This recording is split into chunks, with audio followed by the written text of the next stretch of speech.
Hello, this is Glenn Loury. This is The Glenn Show, the podcast coming to you from the Manhattan Institute in New York City, which sponsors The Glenn Show. We have a special edition today. We'll be discussing with a distinguished panel the ethics of racial identification. And we have the honor of the president of the Manhattan Institute, Reihan Salam, moderating the discussion. So I'm going to turn things over to him. Thank you for tuning in. Thank you very much for that kind introduction, Glenn. I am joined today by, of course, our host, Glenn Loury, the Merton Stoltz Professor of the Social Sciences at Brown University, and the John Paulson Senior Fellow at the Manhattan Institute. Also, we have Camille Foster, founder and partner at Freethink Media, Bob Woodson, founder and president of the Woodson Center, and the Oster Senior Fellow at the Hoover Institution at Stanford University, Shelby Steele. I want to start by asking all of you to reflect on Black identity, what it means, why it matters, why it has endured, why it should or should not endure. And Camille, I wonder if you could get us started. Right out of the gate with the controversy. Well, first, I'm grateful, Glenn, for you to suggest that we ought to convene this conversation. I think this is critically important. Obviously, we have a lot of conversations about race in the United States these days, but I suspect what we all have in common is that we have a lot of concern about the way that those conversations are proceeding. I suspect where we also have some disagreement is around this question of racial identity. And what I think is important to bear in mind, and I should probably start by saying I'm an individualist. Like, my own perspective of myself isn't rooted in my race. It's rooted in my person. I believe that all of us have a particular dignity that allows us to be entitled to the rights and privileges afforded to ourselves. And that dignity is rooted in our humanity and not in our race. And for so much of this country's history, the race has been an obstacle to actually allowing people to enjoy all of the full rights and privileges of being an American. And there's been this process over the course of many decades, centuries, in fact, to allow the various benefits of freedom to be given out to a broader and broader portion of the population. But there are still these enduring problems in our polity, these defects in terms of the amounts of wealth and prosperity that has been accrued, these persistent patterns of kind of disadvantage and underperformance that kind of obsess us, but they obsess us in a particular way, and they tend to manifest themselves in these conversations that are largely framed by race. And part of what I am very concerned about is the degree to which race obstructs our ability to have sophisticated conversations about important, difficult topics. The ways that we find to constantly reaffirm and re-enthrone race, a concept that, 20 odd years ago, I had a particular set of views and ideals about race that I suspect were pretty compatible with most Americans, these basic notions of kind of the content of your character being the thing that was important. And I suspect most Americans bought into that. But today, it seems that there is a very determined effort to recenter race, to make people think first and foremost about the role of race in society and in their lives, to race themselves, to capitalize the B in Black. And I think that is an obvious move in the wrong direction. And I think part of what's enabled that move in the wrong direction is embracing a kind of notion of color blindness without really and full-throatedly attacking the taxonomy of human races, the very notion that there are these differences that ought to be regarded or even kind of formally or systematically or kind of casually ignored. I think we need to go a step further and we need to really embrace an ethic of regarding one another as individuals, which doesn't mean that we have to sacrifice respect for history or an appreciation of culture, but it does mean that we have to think very differently about an ideology that we've all been very steeped in for a very long time and perhaps engage with frequently without even thinking about. Bob, you've devoted decades of your life to community uplift. You've been a civil rights activist. You've been someone who's worked in primarily Black communities to help them foster these ideals of mutual aid and what have you. It seems that Black identity is awfully important to you, and the idea of collective Black uplift is very important to you. When you hear Camille talk about the idea of moving beyond race, thinking primarily in terms of individuals, I'm curious to hear your reaction. I grew up, was born in the Depression in a segregated South Philadelphia small community where 95% of the households had a man and a woman raising children, where elderly people could walk safely without fear of being assaulted by their grandchildren, never heard a gun fired, nor babies shot in their cribs. And so I grew up with this strong sense of being in a secure. But at the same time, whenever I went to the movies and saw people having fun, they were always white, traveling places, eating food. And so there was just conflict between the reality of what I was living and what I saw. And then when I was able to leave and get involved in the civil rights movement, I ran into a conflict because many of the challenges that the civil rights movement, I departed because it really sought integration and not desegregation. And when they were seeking a forced busing for integration, I was against it, and which made me a pariah, because I believe the opposite of segregation is desegregation, not integration. And the very fact that we failed to distinguish a thing means that anything is all black is all bad.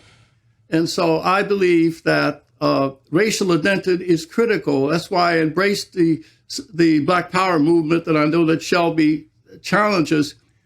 It morphed into something not helpful, but we must also look at its contribution. Civil rights movement never dealt with personal identity, nor did it stress upward mobility and independence. The civil rights movement, the Black Power movement, assumed equality and sought the opportunity to pursue it. And so I think that that it is important to be agents of your own uplift, and we should instill in our people that you can be intricately involved with your own race. At the same time, we can be a part of a larger ethnic group too. In other words, saying that you're pro-Black doesn't mean you're anti-post-racialism. I think the two can coexist. Thank you very much, Bob. Shelby, I wonder if you could share some thoughts. You have spoken of the shock of freedom. You've written powerfully and movingly about the ways in which some of our racial boundaries are more psychological and internal in nature than they are societal or about legal institutions. I wonder how you think about Black identity and its role in our public life today.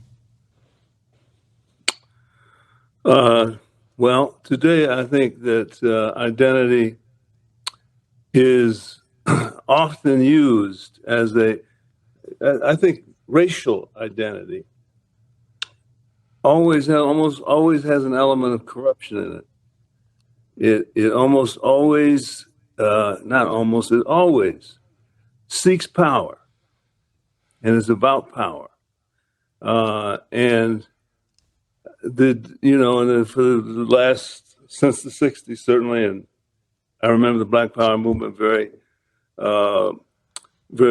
None of us were really Black enough. You were always trying to be blacker. And I love Richard Pryor's joke, "Black" was his poem, one word.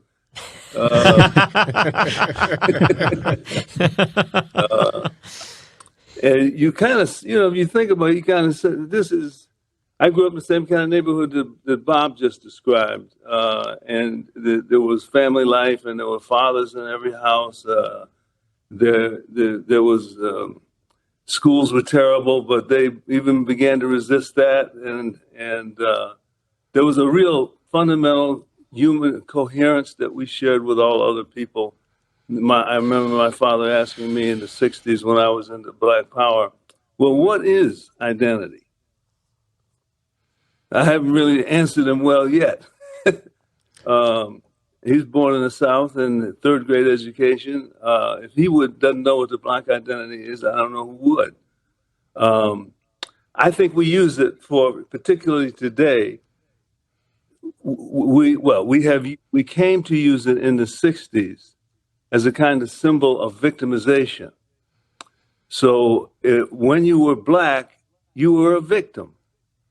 We put into place this idea that to be a strong and a down brother and sister, you had to be fighting and protesting racism. And it implied a kind of political activism, the Black identity. And to some degree, I think that made some sense there, because identity is always defensive.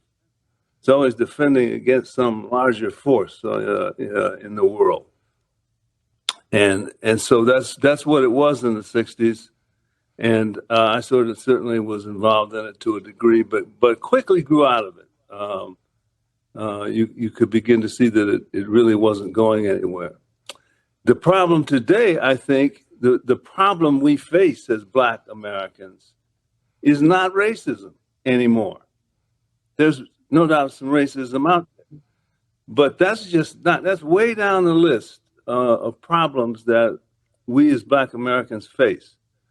And to still worry about our identity in terms of our history of victimization and protesting and fighting for Blackness, that proved to be a kind of wasted effort. It didn't lift us up. It confused us. It made us think race is really meaningful when there's really nothing to it. It's a void. It's empty. It's something people go to when they want to do something a little nefarious.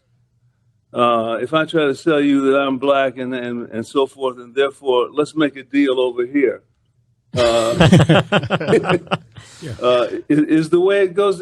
Our Black leadership today is pretty much entirely devoted to precisely that use of identity as a wedge, as leverage to gain power and money, and to get organizations and universities and so forth to give us things.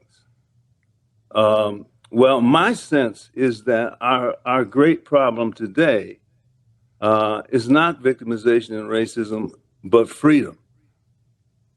And we've used identity because we're afraid of freedom. Freedom is a fearful, awesome thing to have to face up to, particularly after you've been through 4 centuries of oppression.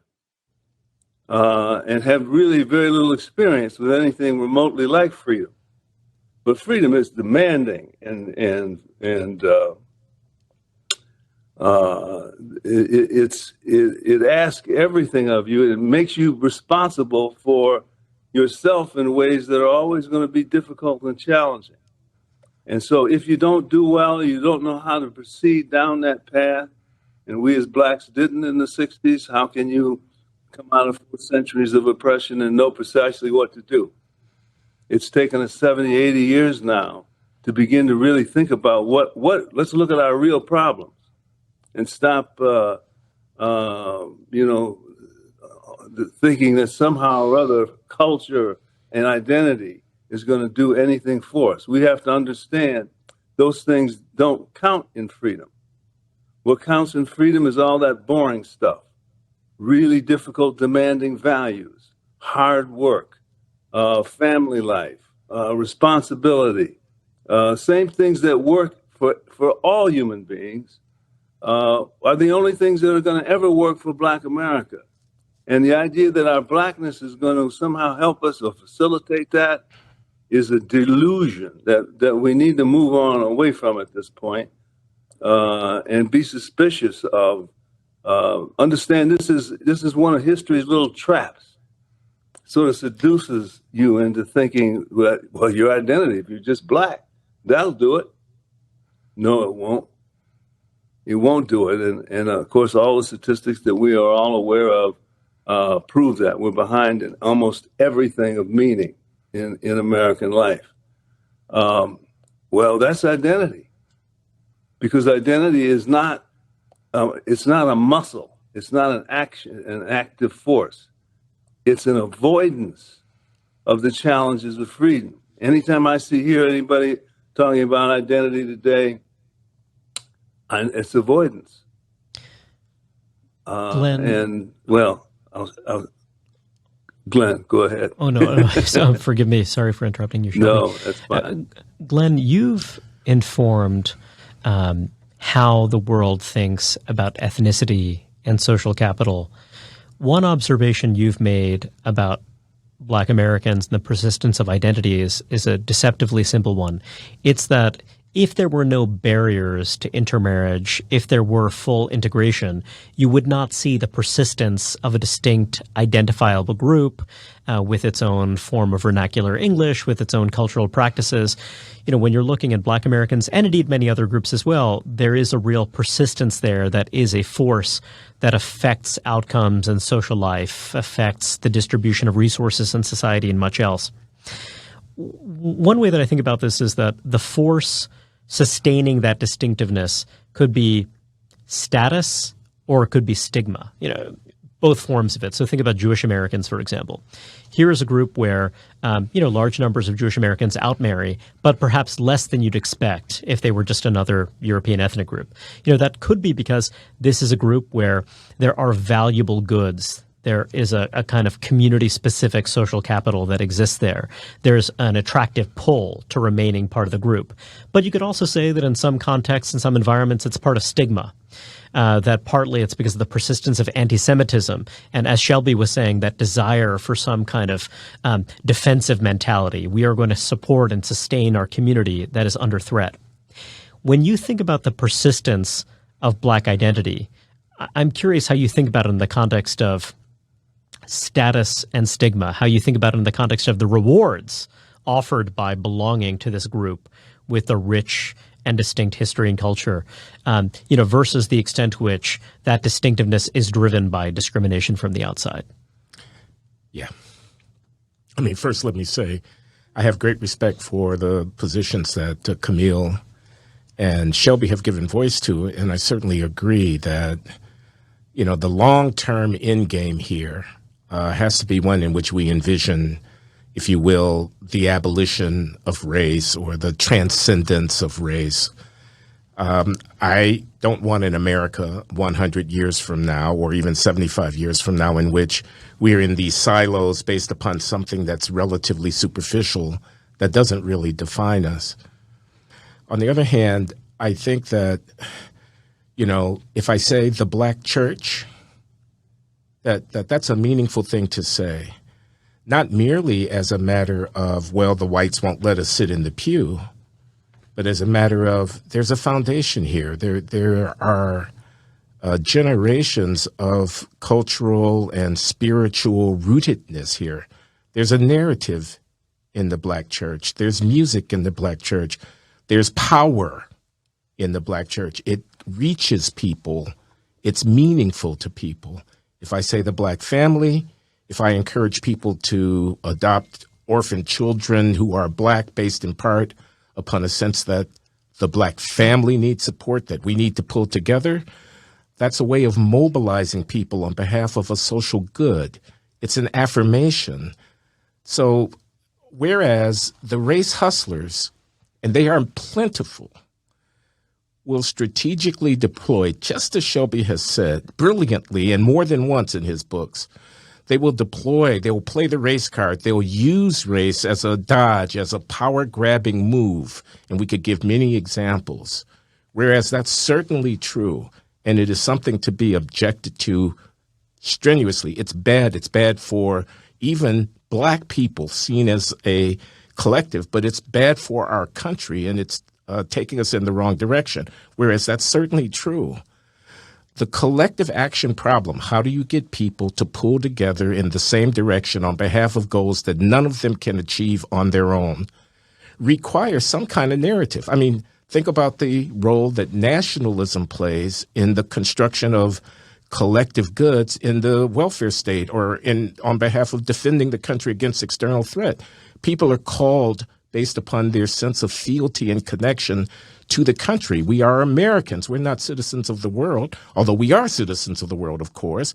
But we're not only that, we're Americans, and that has meaning to us in terms of our history, our culture, our narratives, and our self-definition. Likewise, we Black Americans in the 21st century, the descendants of those who had been enslaved and who labored to become fully equal citizens, there's a story there. I want my children to know that story, among other stories. I don't want that to be the final word. I don't want that to be their defining, if you will. Here's a suit of clothes adequate to the task at hand that we wear lightly, not that we wear as a shroud, that we wear with the ability to take it off and to stand outside. But I don't think yet, even now in the year 2022, we're at the point where we can afford to give up the leverage and the power that Robert Woodson in his work in terms of grassroots organization has leveraged on more than one occasion of getting people together, encouraging them to do hard work on behalf of collective goals like raising our children, maintaining order in our communities, and doing honor to the sacrifices of our ancestors. May I just add to that? I agree with Shelby, but I think the reason that this debate got going is because of our request of Shelby to sign the letter supporting Clarence Thomas, and he objected because we were all Black signatures. And I think it's because this was a tactic that we were applying. It wasn't a philosophical statement we were making that the white elitist left has appropriated the wounds and suffering of Black America and weaponized it against the values of this nation. And they're using it. And the Black civil rights leadership and the Black caucus are allowing that appropriation to occur. And so they're using it to say in the name of Black people. So since they attacked Clarence Thomas in the name of Black people, we thought that the messengers pushing back against that should be Black. That's why we came together as Blacks to write this letter. And as a consequence, it's got about 25 different organizations, most of them Black, who published it and gave it some publicity. So the point, and I agree with you, Shelby, but what's happening is these race hustlers are using the conditions, the birth defect of this nature, slavery, and as a bludgeon against the country, and so therefore we need to push back. But it's also happening at the expense of those at the bottom. Anytime you generalize about a group, you cannot generalize about all Black people, all women. Whenever you then try to apply remedies as the left does, it always helps those at the top at the expense of those at the bottom. When the Me Too movement started talking about women, and so who benefited from it? The women who were on the casting couches in Hollywood. Women are to get on boards of directors. Women are to be hired. But what about the Black women who are in prisons being systematically raped? There was a 2-hour special documentary on where they quoted these women. Every one of the victims were Black. Every one of the victimizers was Black. But it did not generate any outcry for support for justice for these women because it didn't fit the racial narrative. And that's how, in your understanding, how race is being used to really disadvantage people who are poor and Black. And so I agree with you that we can't allow it to happen, but our use of it, we have to be strategic. There are times, as in the case with Clarence Thomas and others, we must come together to push back against the Black left who are misusing race, but we also should concentrate on, we're doing this in the service of eliminating race so we can concentrate on the real crisis facing this country, and that's the moral and spiritual freefall that is consuming low-income people and others. Shelby, I wonder if you can, please.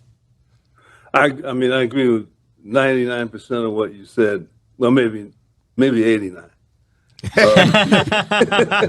Two strikes, not three. Or two cheers, not three.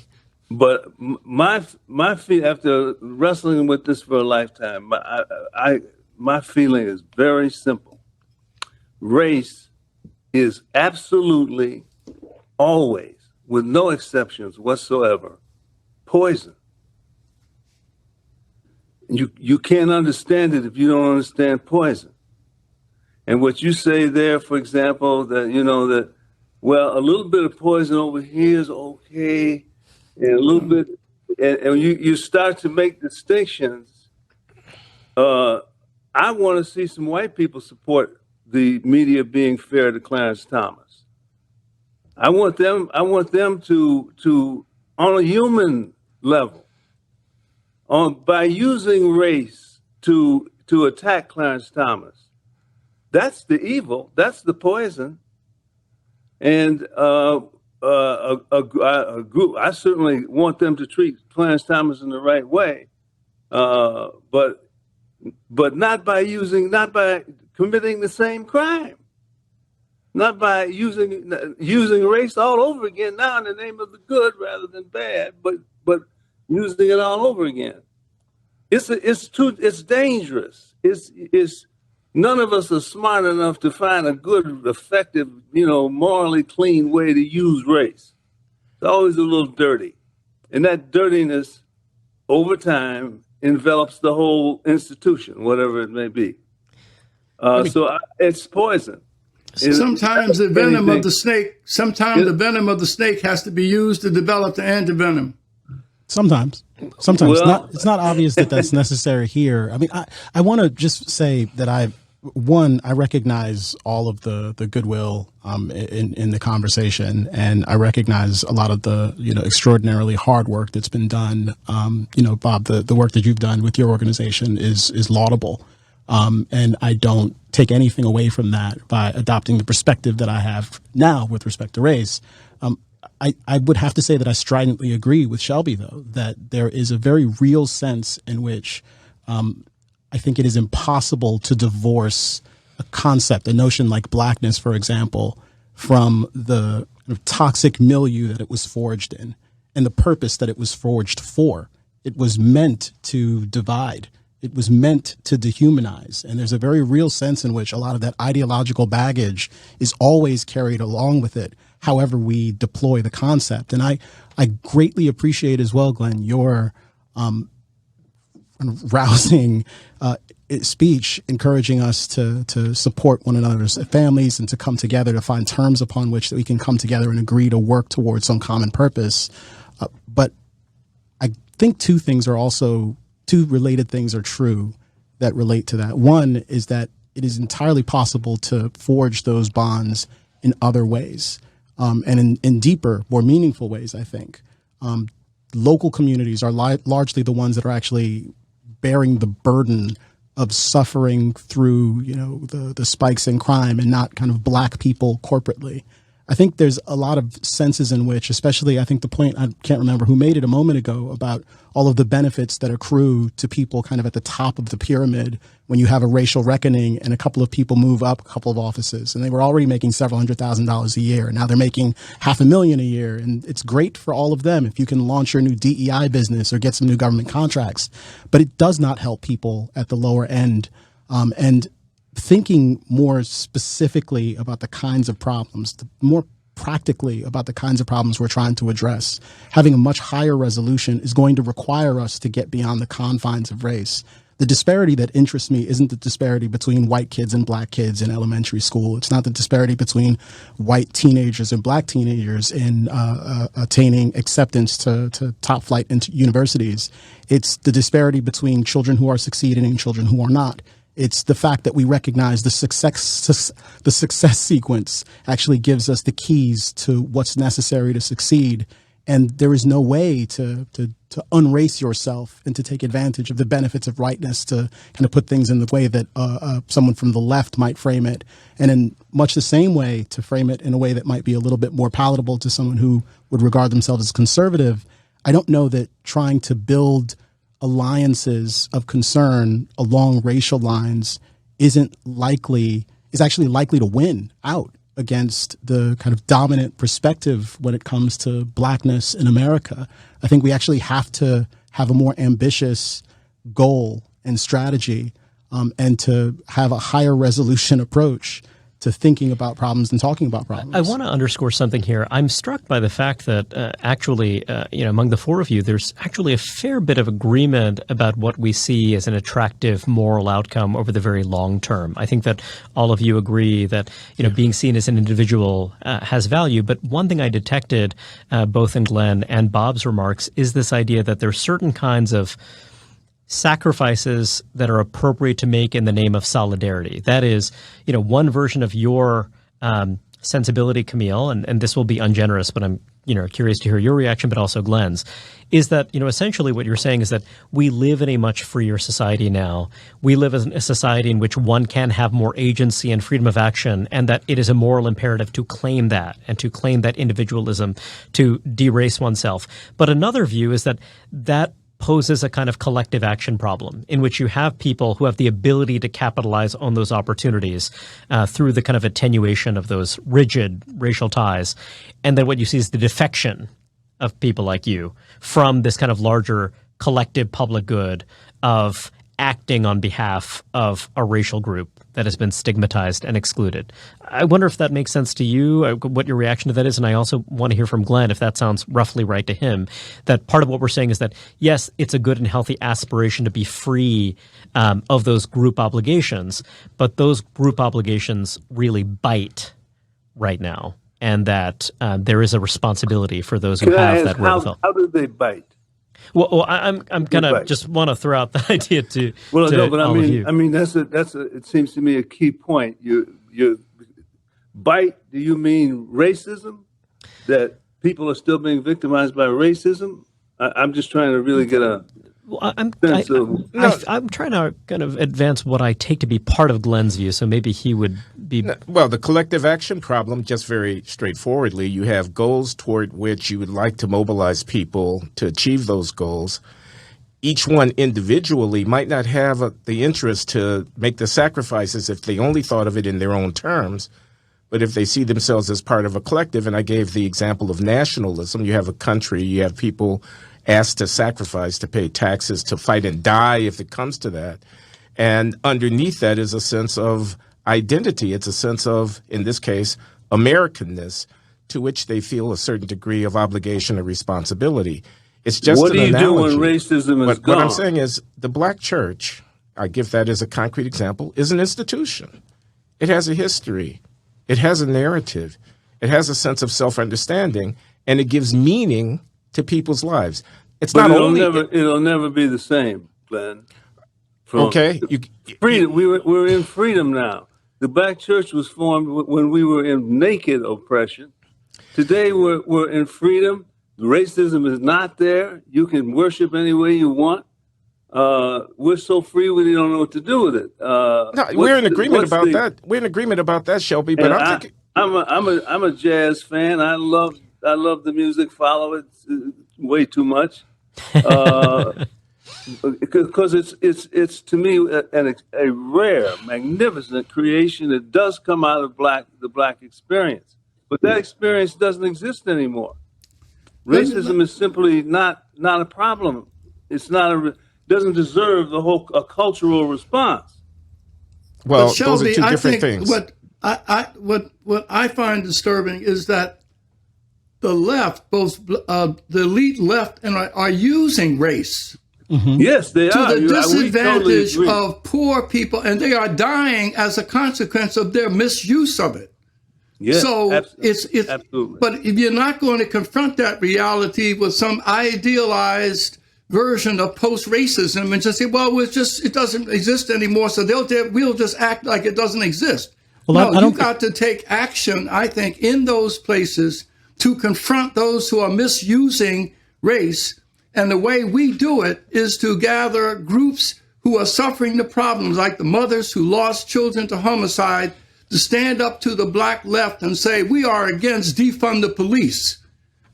And so it is important to have those suffering the problem as the Why would you? symbols of Why that would you? pushback. Why would you exclude whites from the letter of protest? Because it doesn't have the same power when black. In other words, when someone derives their moral authority by saying they represent you, when you stand up yourself and say they don't represent me, that undermines the moral authority. But if I go in and say, oh, I have to have a white person on my arm to walk in to claim it, no. I mean, it's a strategic move, Shelby. It's not an ideological block. It's a strategic move. You're saying you have to have a black person, only black people on your arm. No. What he's saying is they don't speak for black people. The message that we want to give is those blacks who have appropriated race on behalf of race card playing nonsense don't speak for black people. Exactly. So in order to say that, there are two things you could do. One of them is I'm black and they don't speak for me. The other is blackness is a fiction. Nobody speaks for black people. We opted for the former move. Yeah, and again, identity. Let me. No, it's perfectly fine. I'm happy to defer to you. No, please let me. I appreciate that. That's the decision that's being made. I just think that it's impossible to not. Well, no, it's not impossible. It's imperative that we take a look at what the costs might be, and to the extent we are refurbishing, sustaining notions of racial difference, a notion of there even being any authority whatsoever or respectability in asserting that you are speaking on behalf of a particular group of people, that there is a particular opinion that is held by all people that look a particular way, then that is something that we ought to be wary of. And I would go a step further and say, you're absolutely right, Bob. It is imperative that you are pushing back against, dangerous currents in our culture, and that you're confronting people who insist on and framing things with respect to race in order to derive some sort of cultural or political power. At this point, we can't even talk about student loans without invoking race and talking about it, because it's a powerful tool.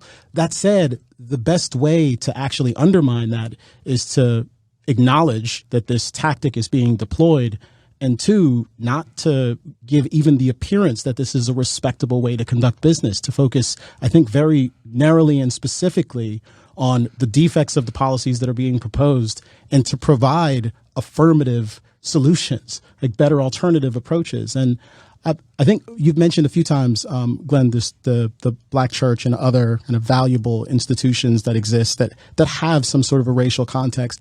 I'm not interested in obliterating the Black church. I'm not interested in telling people that they shouldn't think about their church as a Black church, but I do think a lot about a young pastor who's planting a church today, a brand new church, who insists on it being kind of affirmatively, unapologetically Black. And a lot of things go along with that. And that is something that happens today. And most of those people are buying into a set of kind of ideological priors that are wildly inconsistent, I think, with progress, and certainly wildly inconsistent with an individualist perspective of how to think about free people operating in a free society. There's a real sense in which our embrace of this concept, whatever the advantages we imagine we're deriving from it, are an obstacle to some of the broader philosophical projects that we might want to engage in. And I think at a minimum, it's worth contemplating. We had the March on Washington, we had King give his I Have a Dream speech, and it was and is beautiful and powerful. But at the same time, it's imperative to note that no, they're not white girls and Black girls, they're just girls. And that's a step in a particular direction. There's a particular line that's being drawn in the sand there, and I think it's worthwhile. A whitewashing of history. Look. I don't think that's. I'm not asking us to change our perspective on what happened historically. I'm talking about the way forward.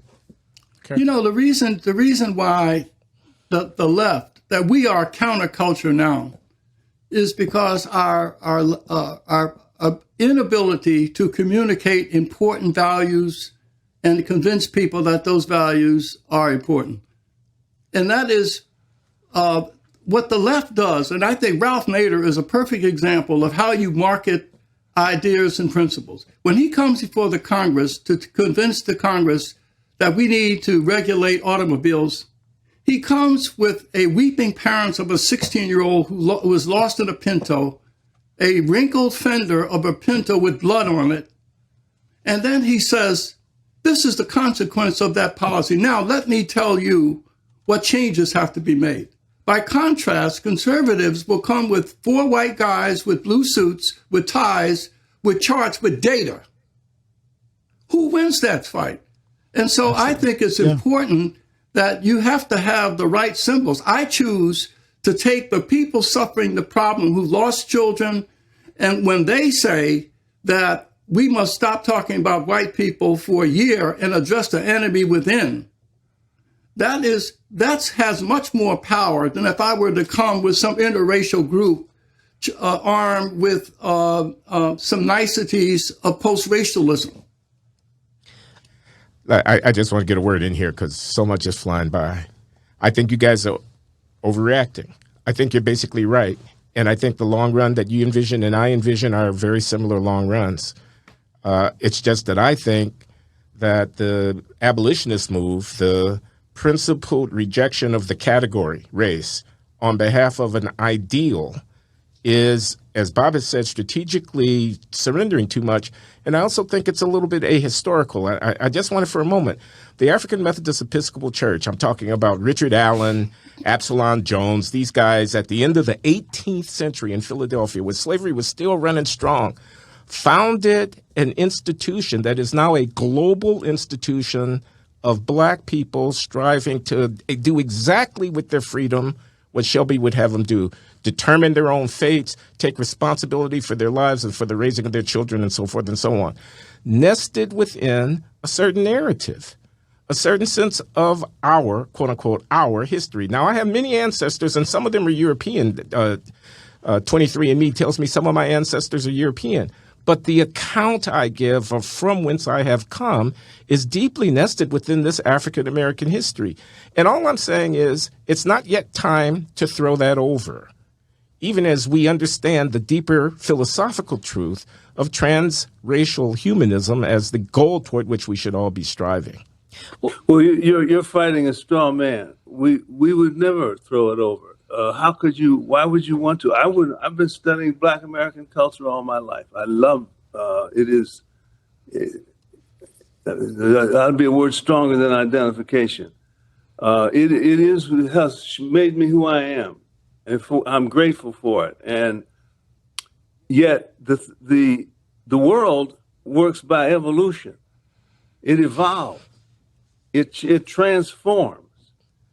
We won our long fight against racism, for example, in 1964 when the Civil Rights Bill was passed. What is that, 60, 70 years ago? We won. It wasn't manifest in reality yet entirely, but increasingly we have just become, more and more and more and more free. And at this point, it seems to me, we are balking in the face of freedom. We are intimidated by what it asks of us. And that some of that is that we're going to be sort of ripped away from that narrative that you mentioned. And we're going to have to invent ourselves as free men and women. And we're going to have to change what it means to be Black.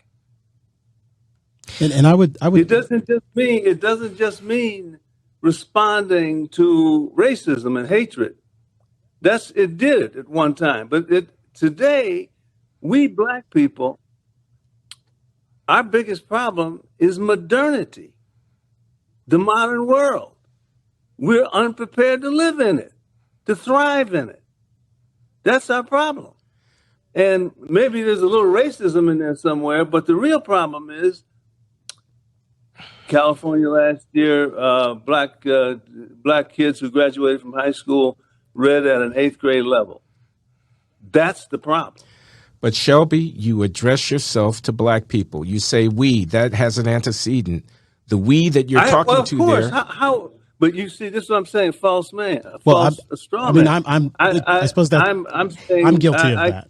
because I would generally not advise regarding them primarily in that way, because we could talk about California schools, LA schools in particular, and the underperformance that we see. And we know that blacks are overrepresented Yep. in those statistics, that they're more likely to do poorly. But there is a bunch of other kids who also do poorly in those school systems. And the reasons that they do poorly, generally speaking, have a lot of the same components. They're not reading. They aren't reading in their homes. They're watching too much television. They, in many instances, don't have two-parent households. We can observe the same sorts of stuff when we talk about criminal justice issues. Incarceration, for example, we know that it's not that 90% of inmates are black, but close to what I think it's 80-odd% of inmates come from these fatherless homes. They don't have fathers in their homes. Particularly young men who end up getting incarcerated. That is actually a far more meaningful insight than talking about the kind of racial disparities there, which doesn't suggest that there aren't community and cultural dynamics that are at work. But we're here in Manhattan now, at least you and I are, Glenn, and I've lived in New York for most of the last 15 years. And I don't know that it serves anyone particularly well to talk about black outcomes in New York City and to include myself and my wife in those data points, and also to be talking about the people who happen to live in Bed-Stuy. In fact, I was a resident of Bed-Stuy, but I was a gentrifier. I was paying an exorbitant amount of money to live in those communities, hoping that they would change in a positive way. I wasn't one of them. So even the use of the kind of us and the we in those contexts is a bit odd. And I think that I'm not looking to close a door and to ignore history. My goal always is opening doors. I want more people to be able to imagine that rich history at the AME Church is something that they can imagine themselves as a part of. And I want young people who imagine themselves as black, who are told, during Black History Month, these are your heroes, to know that, no, you're not limited to that. Those can be some heroes that you adopt, but there's a universe of other people who don't look anything like you, who come from distinctly different backgrounds, but with whom you might be able to find some sort of sense of solidarity. There is a kind of a built-in limiter.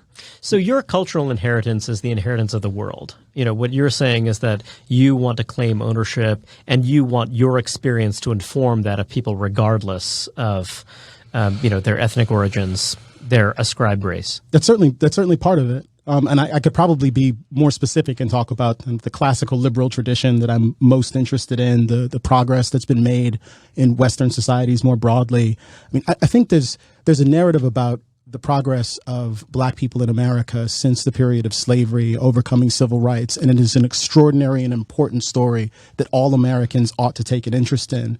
But there's also this broader narrative of the struggle for human freedom. The fact that most of our ancestors, regardless of where we come from and what we look like, were subjugated in some way, shape, or form. We're deprived of the right to live the kinds of extraordinary lives that we do today.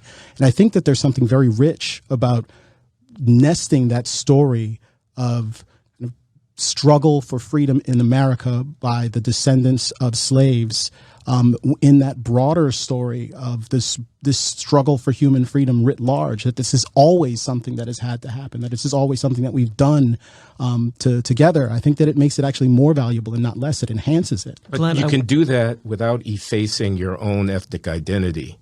And I just want to, with the moderator's permission, play a devil's advocate here, because I can hear what a critique might sound like. A critique of the position that Camille and Shelby have adopted might go as follows. Look at other ethnic groups. Look at the Jews. Look at the Irish Catholic. I mean, they have suffered discrimination, whatever. You never tell them the solution to your problem is to forget about your identity and forget about your history. You tell them that there are two different things. There's the civic. But we're not doing that. Okay. You are. Then you can answer the critic with that retort. Yeah. But let me just finish making a statement. There's a civic realm. We are citizens of a republic. We have duties and obligations as such. They transcend our race. Then there's the communal realm. Mm-hmm. Marriage patterns are what they are. Residential communal patterns are what they are. Religious affiliation is what they are. Cultural orientations are what they are. The two things are distinct. We can insist on blindness to race in the civic realm and nevertheless affirm the importance not of race as a physiognomy, but of race as an ethnicity. We can affirm the thickness and the content of that inheritance at the same time. We can do both of those things at the same time. Yeah, So a critic might say, and it's only blacks, just to finish this. Here's how the critic would go. It's only black people that we see up there saying that we have to eschew our blackness in order to solve this problem. Everybody else, you wouldn't tell Jews not to be Jewish. If we applied the logic of this argument to the national identity and aspirations of the Jewish people, we would get, I think, something that would be a historical absurdity. So what we're talking about is leveraging group identity, leveraging a sense of pride in group identity and this collective cultural inheritance for uplift. And Yes, that's exactly. against the case for defecting. So there are Correct. some people who are in a position to defect who don't have to kind of contribute to that common store. And what you're saying is, no, don't do that. Actually sustain that as a vehicle for uplift. I'm saying that's one way of living. That's one way of I living, wouldn't yeah. judge the defector. They're free to make whatever choices they want. But I want to affirm the dignity and the legitimacy of embracing the ethnic heritage. Let me just say that I had many years ago, I debated Julius Chambers, who was a Harvard lawyer, black, who headed the NAACP Legal Defense Fund. We were doing this before the New York Bar Association, and it was over the issue of desegregation versus integration. And midway through the debate, I said, Julius, we got two circumstances. Circumstance A, where the school is all black, where there's a presence of excellence. School B, where it's integrated, where there's diminished excellence. Where should we send our children? He said, School B. I said, if that's what you believe, then this debate is over. Mm-hmm. So that's one element. But to Glenn's point, the Vietnamese came here after the war. Those who were sponsored by families didn't poorly, but those who struggled. And there's a section in Houston, the Bel Air section, where Vietnamese boat people came and congregated, and they established an entrepreneurial enclave. Today, there are about 20,000 of them there. They've got newspapers. It's called Little Vietnam. In Los Angeles, there's Little Tokyo.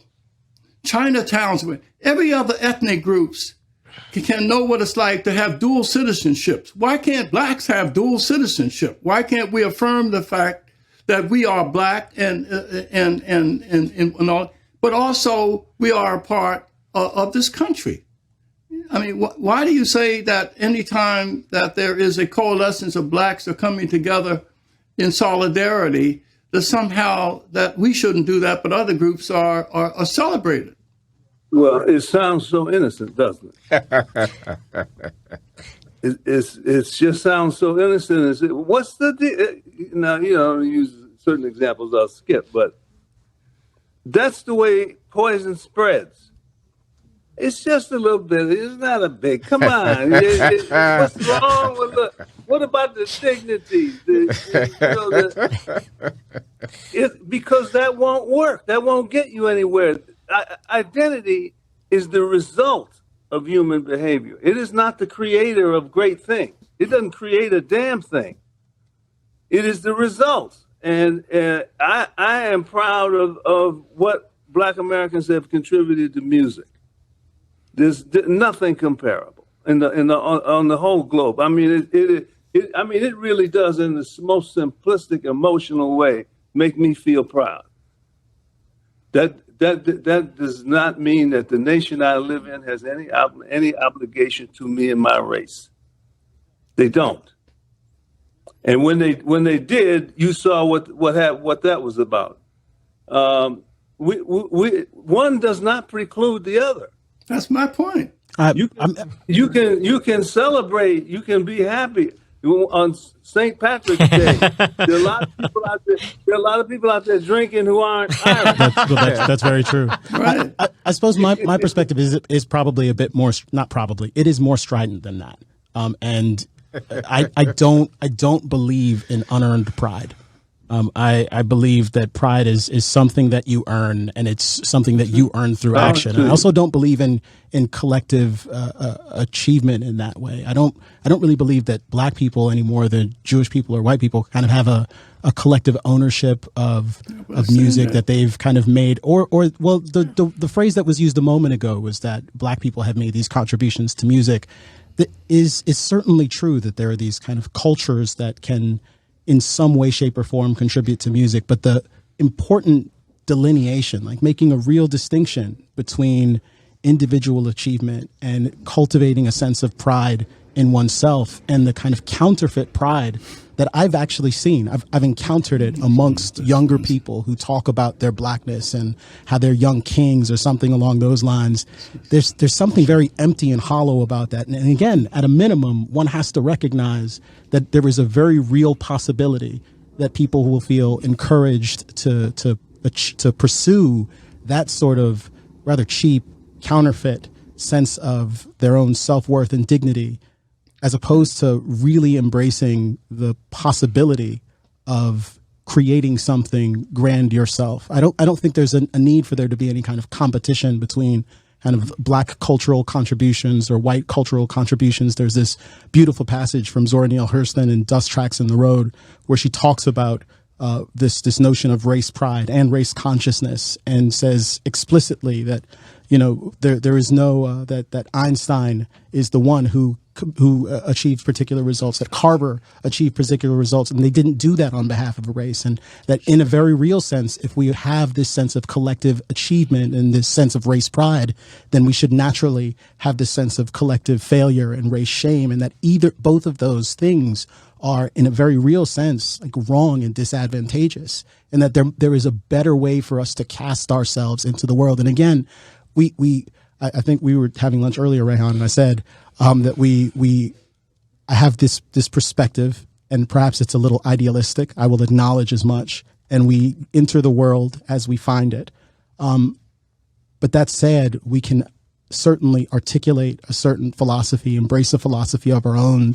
And I mean, in my particular case, I've decided that I will not race myself. And it's not a matter of being ashamed of being black or having any sort of hang-ups about that at all. It's a determination to live my life on my own terms, to have my dignity be rooted in my individual person. And it doesn't rob anyone else of their choice to live in a particular way. But I do think that there are real meaningful advantages to thinking about issues in a race neutral way, or perhaps an abolitionist way. Maybe even eliminationist is a better word to use in that context. I got to say something, because we started here with Bob's reference to the letter that he and I authored and that we gathered co-signatories for, supporting Justice Clarence Thomas and denouncing those who would call Justice Thomas and Uncle Tom because they disagree with his jurisprudence. Mm-hmm. And I want to call to our attention the historical fact that when the National Museum of African American History and Culture was stood up, there was no recognition of Justice Clarence Thomas, the longest-serving member of the highest court of this country, as an African American whose achievements deserve to be honored. Now, some of us here, like Shelby and me, are black conservatives. Okay, unabashed, unapologetic. That's a meaningful category, as is Justice Clarence Thomas. I'm proud of him. Okay?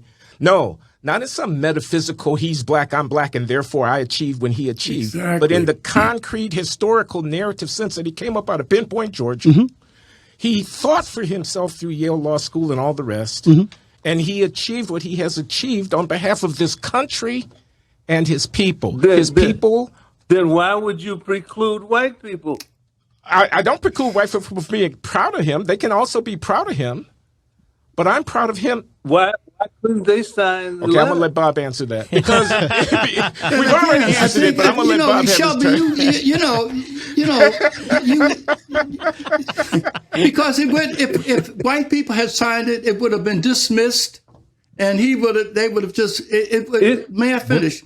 It would have just contributed to this narrative that he's just a shill for conservatives. It would have been totally dismissed. People would have expected a conservative to have a multiracial response. But the power of it came from the fact that the left was saying they are the legitimate spokesperson for Black America, and they are against Thomas.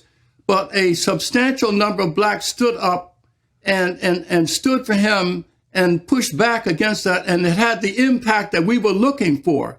Just like when he went, let me just finish. When Tom, for 6 months, when he was nominated, I spent nonstop in low-income black southern neighborhoods and getting black parents to go to those senatorial offices to lobby to get him. That's why the polls were 60% of low-income blacks supported Clarence Thomas's ascension to the courts.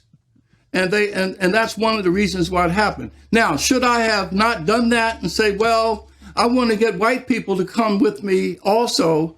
No, that would have been strategically we made an impact because 60% of black people polled, low-income blacks, supported this man's nomination.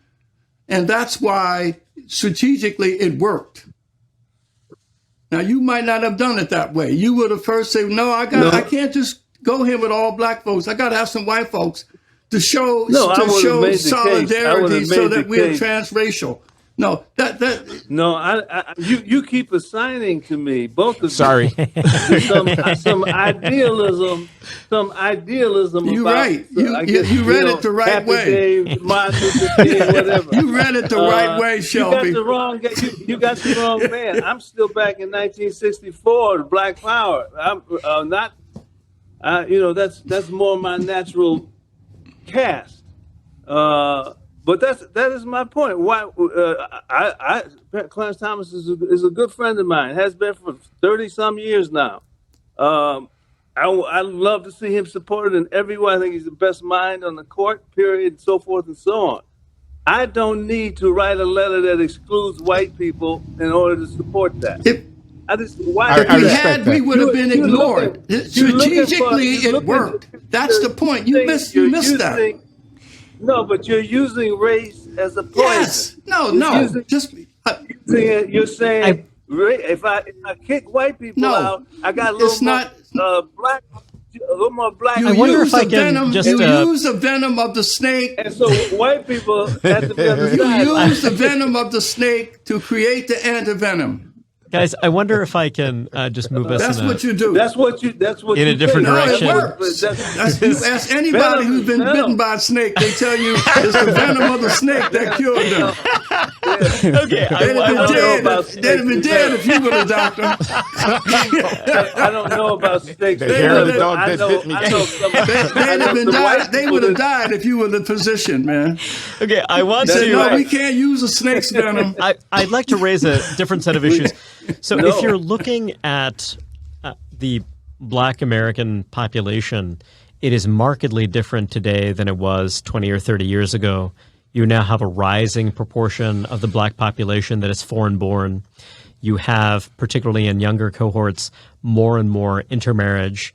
When you're looking at the Black elite, when you're looking at the most highly educated, affluent Black Americans, this is a group, particularly when you're looking at younger cohorts, that looks very different from the multi-generational community of Black Americans who are the descendants of American slaves. Yeah. And I wonder, Camille, if you could offer some thoughts, and I'd like to hear from all of you on this, on what that might mean for this language of solidarity, cultural persistence, what we're talking about the politics of Black identity. Camille, what do you see happening as the Black population is looking much more diverse and where there's much more integration into what you might call the multi-ethnic mainstream?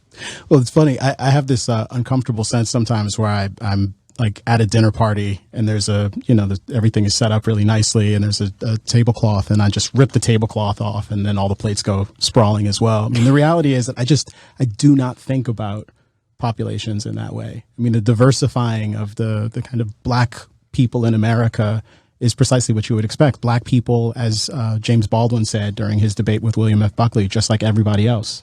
Like, they want the same things as everybody else. They are inherently diverse because they are individuals, and this is the appropriate way, I think, to think about them and to think about data like that. The reality is that the similarities between young, college-educated, pre-med Black student and high school dropout Black student living in a completely different part of the country are probably not all that great. And they likely have far more similarities with people who are part of their cohort, who live near them, who speak the same sort of English they do. Like this is the reality. And there is a real sense in which much of our conversation about important issues like diversity, for example, have been completely hijacked by the way that we think about race and identity in this country. We have a very narrow, myopic, kind of shade-obsessed notion of diversity, when in fact we have perhaps ceded far too much to the people who talk about diversity, equity, and inclusion these days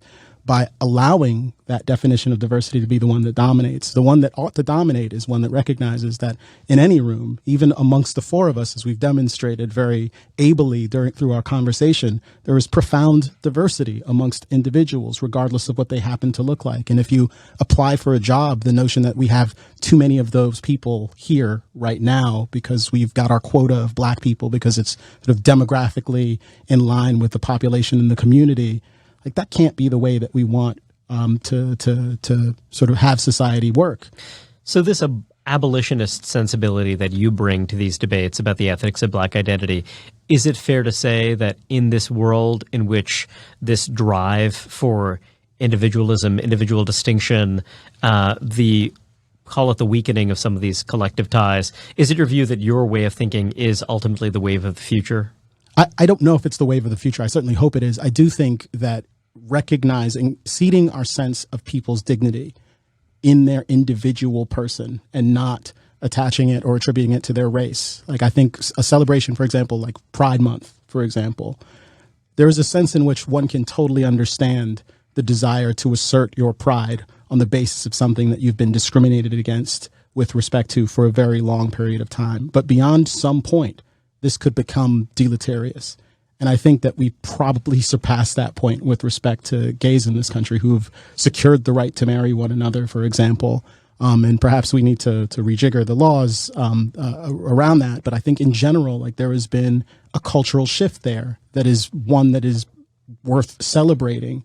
I think much the same thing is true about race in this country. I have the autonomy to be able to live my life on my own terms. And to the extent that there are societal and social problems that need to be addressed, even ones that disproportionately impact black people, the remedies to those problems are almost certainly not resting in whether or not they regard themselves as black or discrimination and active racism and discrimination. It has something to do with any number of different policies. But it can be harder to get to those remedies and harder to identify those problems if the thing that most consumes us are the fact that these disparities exist at all. Glenn, I wonder if you have any thoughts. Yeah. Yeah. Excuse me. First of all, as I've said, I think we, in the long run, are wanting the same thing. The question is whether or not, as a practical matter, the abolitionist move is a sensible move to undertake at the moment. And I say no. I want to say with respect to intermarriage and the diversity amongst the African descended population resident in the United States, the future is assimilation. 100 years from now, I think you're going to look at blackness the way you look at Irishness or Italianness in terms of ethnic descent. It'll be a coloration, but it won't be a defining feature. And all the action is at the boundaries. You can have a man, Barack Hussein Obama, who has no African slave ancestors, who's nevertheless a tribune of quote unquote black people. You can have that in the first part of the 21st century. You're not going to have that in the latter part of the 21st century. I agree with the stipulation that as individual freely choosing autonomous beings, we must not allow ourselves to be put into a box defined by our race. I agree with that. I agree that much of the political representation undertaken on behalf of blackness is a category mistake because the real issues are class and they're not race, and they're elided when you put it in those terms. And I agree with Shelby that often that's a corrupt move done for the sake of power. So, you know, that's kind of where I'm coming from. I'm saying let's make use of the cultural inheritance that we have here in the United States in terms of the narrative and the accounts that we give of who we are and where we're going. I want those kids those orphan kids without parents to be adopted. If white people would adopt them, I'd be happy. That would be fine by me. We don't live in that world. I want them to be adopted. I want Pastor Corey Brooks of Chicago, who's on the South Side fighting gang violence and trying to give hope to people through his Project Hood, helping others obtain destiny. I want him to get the money that he needs. I want him to be able to build the community centers that he wants to build to serve those people. And I want him to inspire those youths. And if he can do it in a colorblind fashion, that's fine. But we're in the year 2022, and that's the south side of Chicago. So could you say a word? I was going to ask you if you would say a little more about where the culture is now. I can't pick up the New York Times and read stories about race without seeing the very aggressive, affirmative nods towards racial identity, like the determined effort to make us think about those things and frame things in that way. Well, I'm with Shelby on that. I mean, but you said a moment ago that you have an expectation the culture is headed in one direction, and the reality is that I mean, intermarriage is up. As well, you that's know. true. But amongst elites, like even with intermarriage, I've heard Halle Berry and Barack Obama talk about the way that they self-identify, and they both invoke the one-drop rule and insist that they view themselves as black. And I suspect that the tendency is more in that direction, especially amongst elites. That's the way that these issues are often presented in these very binary white, lowercase w white, and capital and B I'm black. against that. And I'm against that. And Black Lives Matter is another instantiation Right. of the phenomenon that you're talking about. And I'm against that. But I'm saying that that's where the culture actually seems to be headed, and does that not? You give mean some towards pause? sharpening racial distinctions? That's where the talking heads are going. That's where the elite Democratic Party based advocacy community is going. I don't think that's where the people who are actually making decisions about whether or not to marry somebody who's in a different racial group than they're going. Sure. I think those numbers are going up. Inexorably, they're going up. So, my long run forecast is that we won't be able to have this conversation in 50 I or hope so. 75 years. Yeah, I hope so. That's true. That's true. I have a grandson. Can you hear? Yes. Yeah. Yes. Okay. I have a grandson who is Mexican, Jewish, white, black, and black. Actually, granddaughter as well. We should mention Thomas Chatterton Williams here. Everybody should read his book, Portraits in Black and White. Isn't that what he calls that book? Mm-hmm. He's an African-American of mixed racial heritage who is married to a woman who is not black. And he thinks about his own children in terms that he says these categories make no sense whatsoever for my kids. And it's time that we think beyond them. And yes, it is time that we think beyond them. But I'm still, I got my story and I'm sticking to it. Well, that is your story, and that is your identity. But and you have every right to stick to it. But there are people who have different rivers running in them. And Understood. I wonder if because the bottom line here is that within the group itself, when I was growing up, I go out to play in the morning and they'd say, "You think you white, don't you?" And then on the way home from school, they would say, "You a nigga like the rest of us." Those are black people talking to you like that. Black people. I grew up in an entirely black world. I wonder if everyone would be willing to offer some concluding thoughts. Bob, I'll turn to you first. Just some concluding thoughts. Well, just to answer the question, then, that is, I think that what the left has done effectively has really hijacked the rich legacy of the civil rights movement. I think blacks have worn the thorn of crown of thorns of slavery and discrimination, but others are appropriating that. I saw a cartoon many years ago of a black man with an afro holding a black power sign, and you had gays and women and all that saying, "What is he doing in our movement?"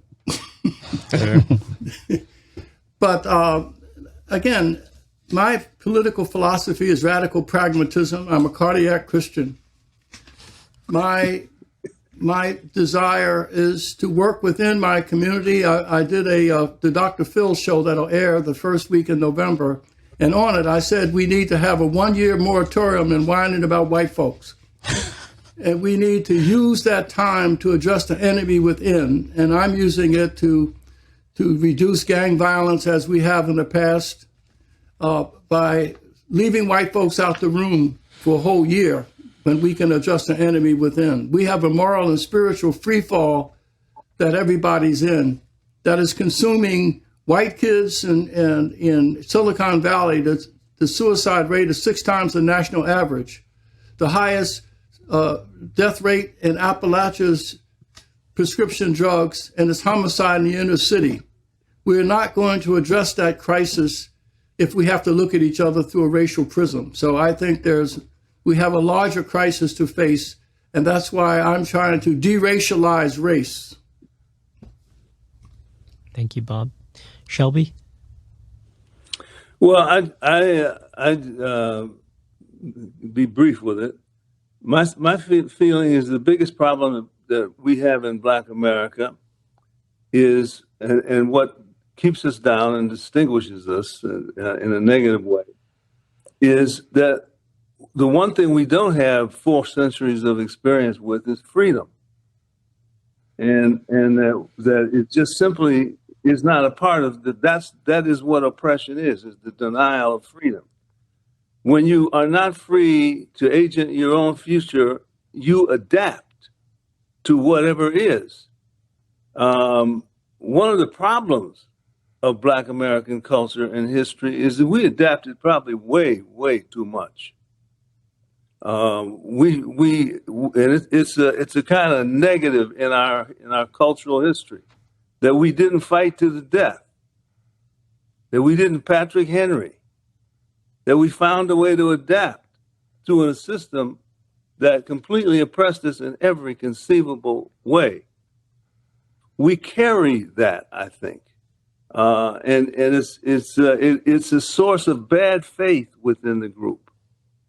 It's a source of I can't swear in this dignified forum, but an N person ain't you know what is something I also grew up with in the Black community. As though, don't tell me I'm like everybody else. There's a sort of sense, no, I'm on the lowdown.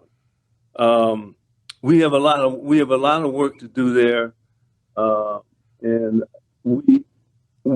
the main problem, let me not stray. History denied us, weakened us, so that we are not able to join the modern world in an easy way. And we keep putting the emphasis on racism and collective action, whether you're race and all this sort of thing, when the problem is we are not competitive. We're undereducated. We're culturally backward. We have some values that are self-destructive. We have a lot of work to do before we actually have the dignity, win for ourselves the dignity that makes us on par with other groups, with other elements of society. That's entirely on us, and we need to get busy with that at this point in time. But I want to say more, but time is passing. So I'll turn it over to Camille, and then we'll have Glenn conclude. Camille. Yeah, it's so interesting to be in this conversation because there's so much being said by everyone that I find myself in deep agreement with, but then there are aspects of it that I want to critique without being too forceful, because again, there's this deep agreement. But I think that there's a very real sense in which, and Barbara Fields, I think her and her sister Karen's book Racecraft is essential reading. Especially chapter 4 for most people, because it's a book that forces us to wrestle with the way that race operates as an ideology, the way that it infects our thinking, the way that we reinforce it in various ways, and even the things that I just heard you saying, Shelby, about us and the difficult things that need to be exercised and addressed. Those aren't my challenges. They are challenges that need to be addressed, undoubtedly. But those are challenges that we can perhaps address corporately in some sense, but only a particular individual taking particular actions in their own life can actually rectify these problems. And to the extent we're concerned about the children in Appalachia and the children in Baltimore City, the reality is that the problems they're confronting oftentimes are very much the same. And the deprivations that they're experiencing are very much the same. And it isn't amplified or diminished by the fact that, more white people are actually economically well off in this country relative to the number of black people. That doesn't do anything for that kid in Appalachia. I think there's a challenge perhaps that I'd like to issue, which is just for us to all be more cognizant of the ways in which we engage with race and we talk about race and we even race ourselves, how that can have a meaningful impact on the kind of policy prescriptions that we come up with and the ways that we approach particular problems and talk about the issues that are of most importance. I don't like the phrase black on black crime. I don't think the crime is being perpetrated because people are black. It's being perpetrated in particular areas. All crime is not all crime, but much violent crime is intra-racial. But there's something about acknowledging that fact that I think can be very powerful and can undermine a lot of the potential shortcomings of having people obsess over kind of what is in many respects a kind of cosmetic attribute of a problem that we're all deeply concerned about. Glenn. Okay, guys. First of all, what a wonderful conversation. Thank you. I'm very proud here at the Glenn Show to be hosting this convocation. Secondly, I want to see the big point about we individual human beings are not our race. To Camille and Shelby, you're right about that. I mean, Ellison, and I know you know this, Shelby, what's the passage you say? Skin and blood don't think, something like that. I mean, I'm not my race. Mm-hmm. I think of James Joyce in Portrait of the Artist as a Young Man. There's a passage there. He says, you know what happens to when a soul of a man is born in this country? There are nets thrown at it to hold it back. I'll try to turn these nets into wings and fly by them. Do you know what Ireland is? This is Joyce. Ireland is the old sow that eats her farrow. And yes, hyper race consciousness is something that can consume and extirpate the individual spirit. I'll just stand by this. If you want to do something not about black on black crime, about the god-awful level of violence on the ground in cities around this country, you want to change that? You want to actually get them to put down that gun and to stop killing each other? You want to reach them? You want to move them? Teach them who they are, where they've come from, and what they owe to their God and to their country and to their people. I would use race in that catechism, even as I'm affirming the long-run ideal of eschewing race altogether. We're not there yet. Thank you very much, everyone. All right, it's been the Glenn Show. Thanks for listening.